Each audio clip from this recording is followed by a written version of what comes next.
राव इंद्रजीत अपने घर में डिनर का सद्दा देते हैं और इस सद्दे के बाद सियासी गलियारों में कहीं ना कहीं ये आवाज़ उठती है और गूंज उठ रही है कि अब क्या ऑल इज़ वेल पार्टी में है।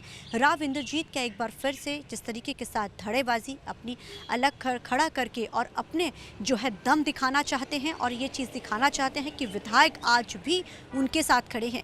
हालांकि इसको लेकर अगर देखा जाए तो ये हवाले से खबर आ रही, सूत्रों के हवाले से ये भी खबर आ रही है कि इस डिनर डिप्लोमेसी के बाद जो विधायक राव इंद्रजीत के घर पहुंचे थे डिनर के लिए, उनमें से कई विधायक, तकरीबन 6 के करीब विधायक जो बताए जा रहे हैं, वो सीएम सैनी के साथ मुलाकात करके पहुंचे हैं। मुलाकात करने के दौरान उन्होंने इस चीज़ के लिए कहा है कि ये जो डिनर पार्टी थी सिर्फ और सिर्फ जो एक आम जैसे कोई डिनर होता उस तरीके का था और इसको लेकर कई विधायकों ने अपना स्पष्टीकरण भी दिया कि एक नॉर्मल पार्टी तो इसमें राजनीतिक ना जोड़ी जाए।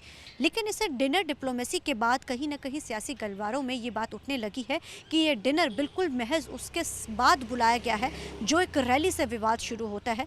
दरअसल पिछले कुछ दिन पहले सीएम सैनी जो है रैली करने पहुंचते हैं। आपको बताना चाहेंगे कि वो कुछ दिन पहले जब बरवाला बोले कि ये जो भूमिका है बिल्कुल आम है, इससे कोई ऐसा चीज़ नहीं है, अलग अलग विधायकों ने अपना अलग अलग जो है वर्जन दिया। लेकिन अहम बात क्या है कि वहाँ पे कांग्रेस की भी एक विधायक पहुँचती है। ये वही विधायक है जिसको राव इंद्रजीत ने पूरा सपोर्ट किया था और वो जीत भी दर्ज करते हैं।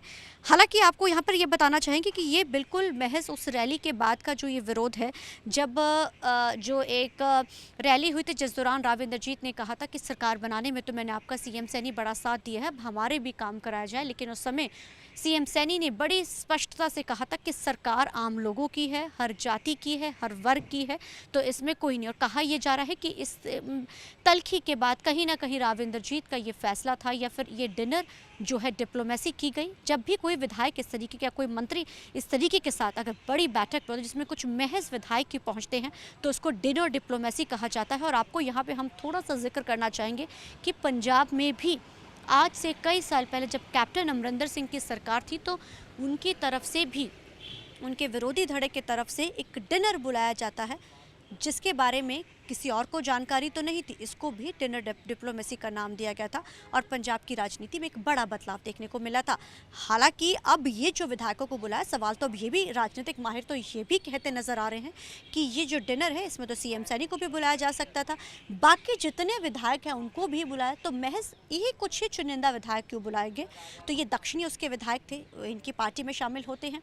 अब ऐसे में ये विधायकों ने वहाँ पर जाके तो स्पष्टीकरण ज़रूर दे दिया है, लेकिन अब सियासी गलियारों में राजनीतिक माहिर ये बात कहना जो तेज़ी से साथ बढ़ रहा है कि आखिर ये डिनर डिप्लोमेसी सिर्फ और सिर्फ जो है एक अपना कद दिखाने के लिए दी गई थी। हालांकि राव इंद्रजीत की बेटी हरियाणा सरकार में सेहत मंत्री हैं आरती राव।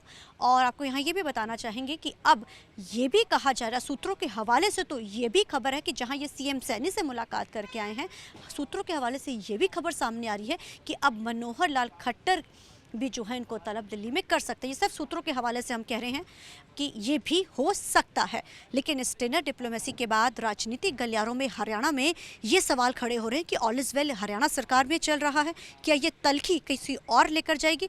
बेशक इस चीज़ को लेकर सब अपना स्पष्टीकरण दे रहे हैं कि ये आम बात है, एक नॉर्मल डिनर था। हालांकि आज हमने महिपाल ढांडा से भी ये सवाल किया, उन्होंने तो साफ ही इनकार किया कि हमें, उनको तो इस बारे में कोई जानकारी नहीं है। अगर डिनर पर किसी को बुलाया तो आमतौर पर कोई भी बुला सकता है, लेकिन सवाल ये खड़ा होता है कि बाकी विधायक क्यों नहीं बुलाए गए, सीएम सैनी को क्यों नहीं बुलाया गया? कुछ ही विधायकों को बुलाकर और इसमें से एक विधायक कांग्रेस की आती है, तो सवाल जो है इस पर भी खड़े हो रहे हैं। कैमरामैन अजिंदर के साथ चंडीगढ़ से TV9 के लिए अमनप्रीत कौर।